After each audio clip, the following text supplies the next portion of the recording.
台湾有茶叶王国的美誉，因为地形气候都适合种茶树。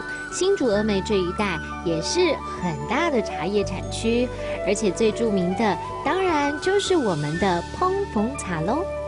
你好，你好，小妹你好，都可以摘茶咯。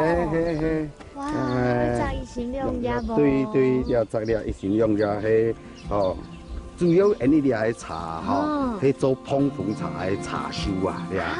烹逢茶应该我有吃诶。做东方名人茶，你看你鼻的哈，当中起的呀。啊，那照片比较鼻音。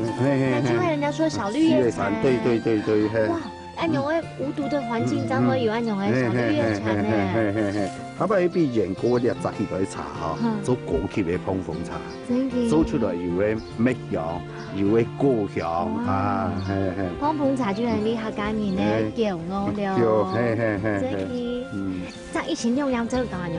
这哎呀，了这个书，哎呀，那台艺术啊，一型用药了，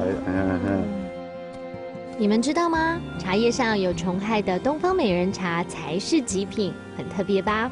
那是因为它独特的蜜香就是来自于一种叫做小绿叶蝉的虫类叮咬而产生的香气，而且茶研给头家讲，在茶的文化熏陶下，他们研发出一个特别的食品，叫做茶胚粉。哇！哦，民族你啊倒来迄配好的茶胚咯的，也係用茶胚啊，係換色的呢。係個，我一般買嘅茶米咯，咩裂開按用爭鹽米啊。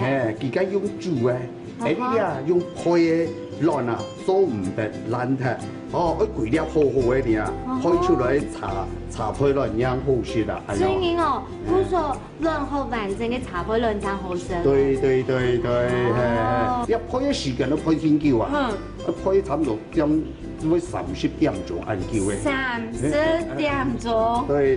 這麼久。天哪，就慢慢變起吧。對呀，一般的市面上面啊，冇人去配按你亂來賣。真幾好呢。那這140度。真的。又上了宝贵的一課，原來卵後完整嘅茶胚卵真好食，真的是很香，讓人想要一口接着一口呢。